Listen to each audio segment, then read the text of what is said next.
Hello friends, my name is Mahesh और मैं आपको अभी जो पढ़ाने वाला हूँ सब्जेक्ट बायोलॉजी, उसमें जो है आपका एनसीईआरटी में 11th में जो सबसे इजी चैप्टर है, सबसे इजी चैप्टर जो है वो आपको पढ़ाने वाला हूँ। तो वो है मॉर्फोलॉजी इन फ्लावरिंग प्लांट्स, जो कि यूनिट आपके जो है प्लांट किंगडम उसमें आता है। तो प्लांट किंगडम में क्या होता है, प्लांट किंगडम में हम स्टडी किसकी करते हैं, प्लांट की स्टडी करते हैं। ठीक है, तो ये वाले यूनिट पे जो है मैक्सिमम आपके क्वेश्चंस आते हैं और ये बहुत ही इजी टॉपिक है। ठीक है, तो हम ये पढ़ेंगे। ठीक है, सबसे पहले 11 का चैप्टर नंबर जो है आपका 5 है, इसका नाम है morphology. Morphology in flowering plants.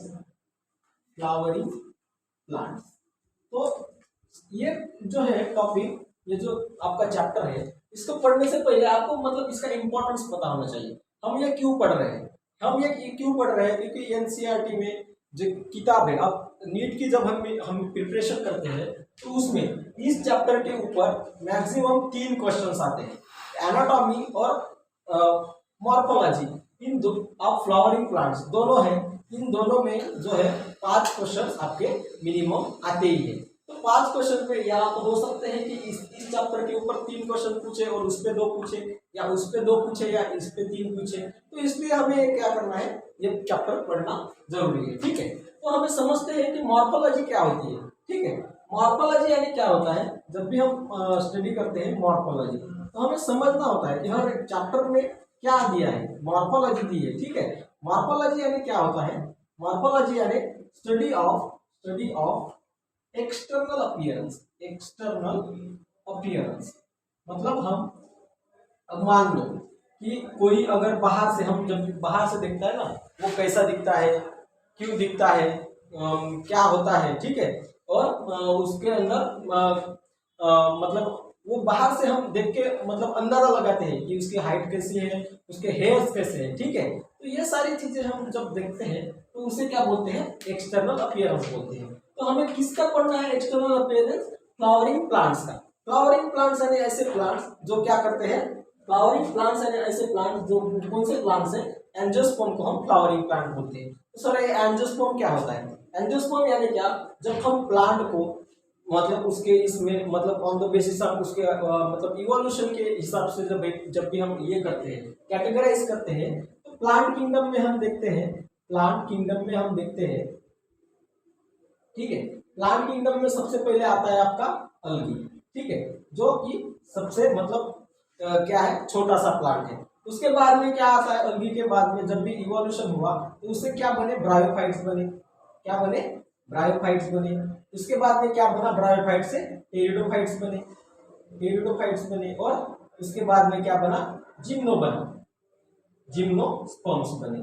ठीक है, तो जिम्नोस्पर्म के लास्ट में जो मोस्ट इवॉल्व, जिसे हम बोलते हैं एंजियोस्पर्म, एंजियोस्पर्म्स बोलते हैं। ठीक है, एंजियोस्पर्म्स बोलते हैं। तो एंजियोस्पर्म्स को हम क्या बोलते हैं, फ्लावरिंग प्लांट्स बोलते हैं, और ये नॉन फ्लावरिंग प्लांट्स है। ठीक है, तो ये सीड प्रोड्यूस करने वाले हैं एंजियोस्पर्म और जिम्नोस्पर्म, लेकिन फ्लावर जो है सिर्फ एंजियोस्पर्म में आते हैं। तो मोस्ट इवॉल्व है, और जहां कहाँ भी आप देखो हमारा अपने सराउंडिंग में ये, तो वो क्या है, मोस्टली क्या प्रेजेंट होते हैं, एंजियोस्पर्म प्रेजेंट होते हैं। तो स्टडी हम करने वाले हैं किसकी, एंजियोस्पर्म की। ठीक है, तो फ्लावरिंग प्लांट्स में क्या होता है, उसका अपीयरेंस कैसा होता है, उसका रूट कैसा होता है, उसका स्टेम कैसा होता है, उसके लीफ कैसे होते हैं। ठीक है, और उसका फ्रूट कैसा होता है। तो ये सारी चीजें हमें इस चैप्टर में क्या करनी है, पढ़नी है। उसे क्या बोलेंगे हम, मॉर्फोलॉजी ऑफ एंजियोस्पर्म बोलेंगे। ठीक है, मॉर्फोलॉजी फ्लावरिंग प्लांट्स। तो आपको समझ में आ गया होगा, मॉर्फोलॉजी यानी क्या हो गया, study of external appearance of क्या,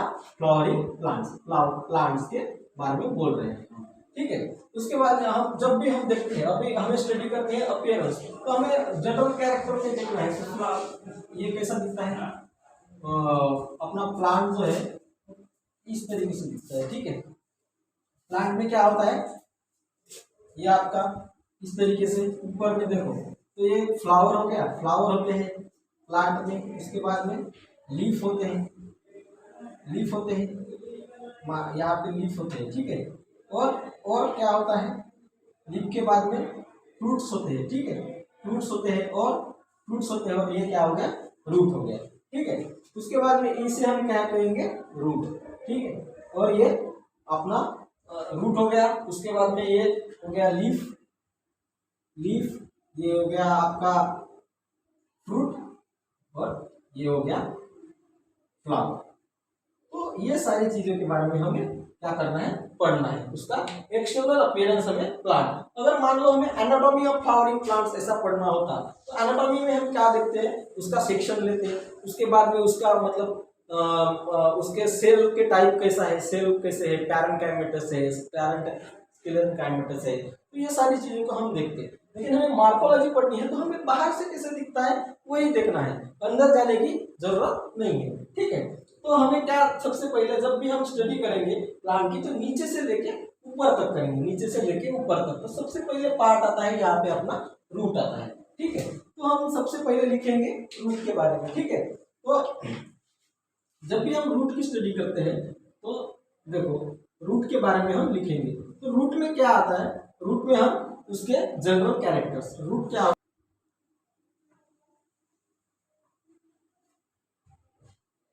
तो हाँ, तो हो गया आपका सबसे पहले हम क्या देखेंगे, रूट का देखेंगे, ठीक है। रूट जो है आपका फर्स्ट है, फर्स्ट क्या है, उसका पार्ट है, प्लांट का पार्ट क्या है, फर्स्ट पार्ट है रूट। तो रूट में हम देखेंगे उसके जनरल कैरेक्टर, जनरल कैरेक्टर्स यानी क्या कि वो हम किसे रूट कहेंगे, हम किसे रूट कहेंगे। तो जनरल कैरेक्टर्स हम जब भी स्टडी करते हैं रूट की, तो उसका मतलब हम जो रूट है वो मतलब किसे रूट कहेंगे, तो रूट किसे कहेंगे, जो अंडरग्राउंड पार्ट है। तो मान लो ये जमीन है, जमीन के नीचे जो भी है उसे क्या कहेंगे, रूट कहेंगे। तो अब आपका फर्स्ट पॉइंट आपका आता है underground, underground part, underground part of the plant, underground part of the plant. वो क्या है, रूट क्या है, अंडरग्राउंड पार्ट है, प्लांट का अंडरग्राउंड पार्ट है। इसके बाद में और क्या बोल सकते हैं हम रूट के बारे में, रूट क्या करता है, अंडरग्राउंड पार्ट है। उसके बाद में और क्या बोल सकते हैं, रूट इज अब देखो प्रेजेंट इनसाइड द मतलब अर्थ के नीचे होता है, उसे हम अंडरग्राउंड बोलते हैं। उसके बाद में हम बोल सकते हैं रूट है, रूट में नोड्स और इंटर नोड्स प्रेजेंट नहीं होते, यानी कि एब्सेंट होते हैं। अब रूट नोड्स और इंटर नोड्स क्या होते हैं, अब देखो यहाँ पे जो स्टेम होता है उसमें ये हो गया नोड, ये हो गया नोड। तो नोड जो होते हैं जहाँ पर लीफ क्या करते हैं, ग्रो करते हैं, लीफ हो गया आपका, और जहाँ से स्टेम हो गया या फिर फ्रूट हो गया आपका जो ग्रो करता है, उसे हम क्या कहते हैं, नोड कहते हैं। तो इसे हम बोलेंगे नोड, और ये बोलेंगे इसे भी हम नोड, ठीक है। और इनके बीच में जो आता है इसे बोलेंगे इंटरनोड, इसे बोलेंगे इंटरनोड, ठीक है। तो नोड और इंटरनोड ये कहाँ पे होते हैं, शूट में होते हैं, स्टेम में होते हैं। उसके बाद में इसमें होते हैं क्या, नहीं, तो इसे क्या कहेंगे, nodes and internodes are not present, nodes and internodes are not present, ठीक है। इसमें नोड और इंटरनोड प्रेजेंट नहीं होते। उसके बाद में जब भी हम देखते हैं नोड्स और इंटरनोड्स तो प्रेजेंट नहीं है, लेकिन हम कुछ जब देखते हैं, जैसे कि फॉर एग्जांपल कैलोकेशिया हो गया, तो उसका रूट आपने देखा होगा, तो उसका रूट जो है इस तरीके से होता है। कैलोकेशिया का जो प्लांट है, जो बड़े बड़े मतलब उसे अपने वर्नाकुलर लैंग्वेज में धोबा जिसे हम बोलते हैं, उसके हम मतलब प्लांट्स को खाते भी हैं, ठीक है। Vegetable as a wild vegetable हम इसे यूज करते हैं। तो उसमें नोड्स और इंटरनोड होते हैं। इसका रूट इस तरीके से सोलन होता है, और ये क्या होते हैं, इसके नोड्स होते हैं, और इसमें नोड्स होते हैं, ठीक है। और ये क्या होता है, इंटरनोड होता है। तो ये जो है ये क्या है, ये रूट ना होकर क्या है, मॉडिफाइड क्या है, स्टेम है। ये क्या है, मॉडिफाइड स्टेम है, इसके वजह से यहाँ पे नोड्स और इंटरनोड प्रेजेंट होते हैं। तो ये स्टेम ही है। तो जब भी हमें पहचानना है कि ये स्टेम है या रूट है, या चाहे वो ऊपर रहे या नीचे रहे, तो उसमें अगर नोड्स और इंटरनोड्स अगर नहीं होंगे तो वो क्या है, रूट है। और नोड्स और इंटरनोड्स अगर प्रेजेंट है और एब्सेंट है तो वो क्या है, रूट है। और प्रेजेंट है तो वो क्या है, स्टेम है, ठीक है। तो तो नोड्स और इंटर नोड्स क्या होते हैं, नॉट प्रेजेंट और ऑब्सेंट भी बोल सकते हैं। उसके बाद में अगर और कैरेक्टर देखा जाए रूट के अगर और कैरेक्टर देखा जाए तो ये क्या होता है, ये क्या करता है, एब्जॉर्ब, मतलब ये क्या हम क्या बोल सकते हैं, और ये क्या होता है, मतलब originates from radical, it originates from radical. ये कहाँ से ग्रो करता है, रेडिकल से ग्रो करता है।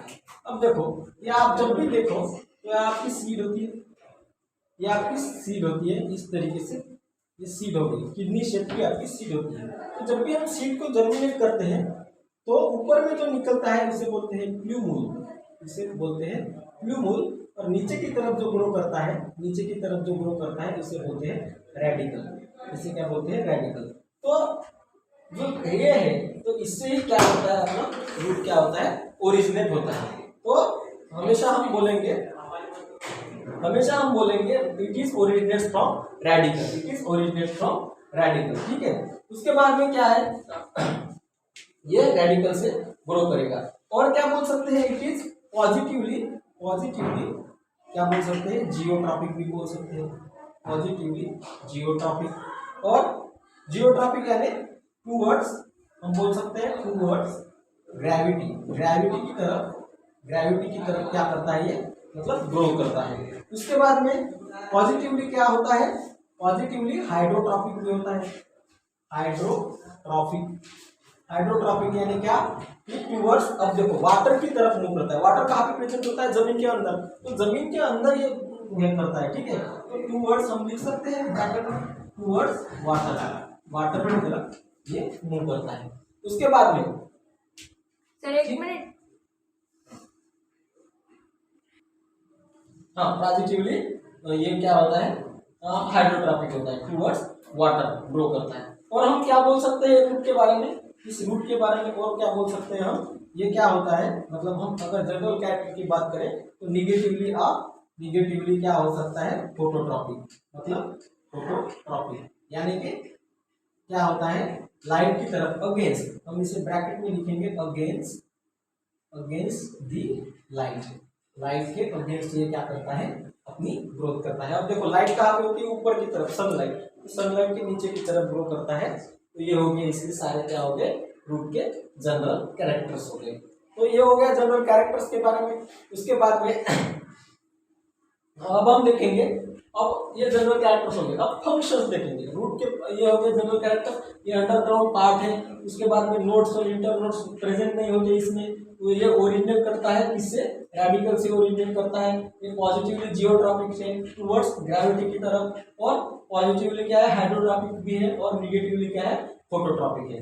उसके बाद में हम इसके जब भी फंक्शंस पढ़ते हैं तो ये काम क्या कौन से करता है। अब कोई ना कोई आया है, पैदा हुआ है, काम करने के लिए आया है ना, तो ऐसे ही कोई पैदा नहीं हो जाता बिना फालतू, ठीक है। तो हम देखेंगे, अब हम इसके फंक्शंस कहाँ पे लिखे, इस साइड में लिखेंगे, थोड़ा हो रहा है, तो यहाँ पे लिखते हैं उसके फंक्शंस।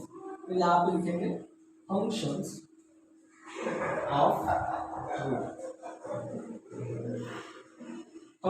ऑफ रूट, ठीक है, फंक्शंस ऑफ रूट। तो काम क्या करता है, इसका मेन काम है एंकरिंग। इसका मेन जो काम है वो है एंकरिंग। सबसे पहला काम जो है एंकरिंग यानी क्या होता है, एंकरिंग यानी होता है होल्डिंग। अब देखिए, किसी भी चीज को अगर हम देखें, हम एनिमल है, हम एक एनिमल है, एक ह्यूमन है, तो हम यहाँ से वहाँ हम पैरों से जा सकते हैं, या इस जगह से उस जगह पे हम क्या कर सकते हैं, लोकोमोशन कर सकते हैं। लेकिन प्लांट में ऐसा नहीं है। प्लांट अपनी सारी जिंदगी जहाँ पे जर्मिनेट होता है वहीं पे बिता देता है। तो उसको मतलब उसकी मतलब, अब देखो एक जगह पे वो रहता है तो उसको सारी जिंदगी बिताना है उस जगह पे, तो वो जगह पे उसको भरोसा होना चाहिए, और उसको उस जगह पे उसकी पकड़ होनी चाहिए। पकड़ अच्छी कौन करेगा, उसकी रूट्स करेंगे। रूट्स अच्छे से अगर जमीन को पकड़ेंगे नहीं तो वो मतलब हवा आई या तूफान आया तो क्या हो जाएगा, वो गिर जाएगा। तो गिरना नहीं चाहिए और उसकी मतलब पकड़ अच्छी होनी चाहिए, मजबूती से होनी चाहिए। तो ये सारा काम कौन करता है, होल्डिंग का काम कौन करता है, रूट करता है। ये कौन काम करता है, रूट करता है, ठीक है। उसके बाद में सेकंड उसका फंक्शन है एब्जॉर्प्शन। क्या, absorption, absorption of water and minerals. क्या करता है, वाटर एंड मिनरल्स को क्या करता है, एब्जॉर्ब करता है। वाटर और जो मिनरल्स हो गए उनको क्या करता है, एब्जॉर्ब करता है। उसके बाद में एब्जॉर्ब यानी क्या, उसको मतलब अपनी तरफ खींचता है और ऊपर प्लांट में जाइलम और फ्लोएम के थ्रू क्या करता है, मतलब ऊपर भेज देता है, ठीक है। तो ये हो गया एब्जॉर्प्शन ऑफ वाटर और मिनरल्स। तो ये जो है, ये दो फंक्शंस जो है इसके मेन है, इसके मेन फंक्शन है, ठीक है। मेन फंक्शन जो है ये क्या है, उसका एंकरिंग और एब्जॉर्प्शन ऑफ वाटर और मिनरल्स। इसके अलावा भी इसके और फंक्शंस है। इसके अलावा ये क्या कर सकता है, आपने जैसे फूड बनाया बहुत सारा, अब ह्यूमन में ऐसा नहीं होता, हम ह्यूमन या जो भी एनिमल से हम ज्यादा फूड स्टोर नहीं कर सकते, हमारे मतलब स्टोर भी कर सकते हैं तो, लेकिन मतलब ज्यादा दिन अगर हमने खाना नहीं खाया तो हमारी डेथ हो सकती है। लेकिन प्लांट के बारे में ऐसा नहीं है, वो बहुत दिन तक जिंदा रह सकते हैं, क्योंकि वो अपना जो फूड है वो स्टार्च हो गया या उसके फॉर्म में, किसी भी फॉर्म में क्या कर सकते हैं, स्टोर करके रखते हैं। तो स्टोर कहाँ पे करके रखते हैं, एक तो वो अपने अंदर स्टोर करके रखते हैं, वो मतलब उसके शूट में हो गया या फिर रूट में या अदर पार्ट्स में वो स्टोर करके रखते हैं। तो या स्टोरेज ऑफ रूट का काम और क्या है, स्टोरेज ऑफ फूड है, ठीक है। उसके बाद में स्टोरेज के बाद में, उसके बाद में synthesis of plant growth hormones, और ये क्या कर सकता है, और सिंथेसिस कर सकता है, कौन से, plant growth hormones. Plant growth hormones आपके कौन से हो गए, मान लो आपका एग्जांपल जिबरेलिक एसिड हो गया, या फिर ऑक्सिन हो गया, या फिर साइटोकाइनिन हो गया। तो ये सारी चीजें जो है ये प्लांट ग्रोथ मतलब प्लांट के ग्रोथ में या डेवलपमेंट में उसको प्लांट को हेल्प करते हैं। तो ये सारी चीजें कौन करता है, उसका रूट भी करता है। तो ये सारी क्या हो गए, उसके फंक्शंस हो गए, ठीक है। ये सारे क्या हो गए, उसके फंक्शंस हो गए।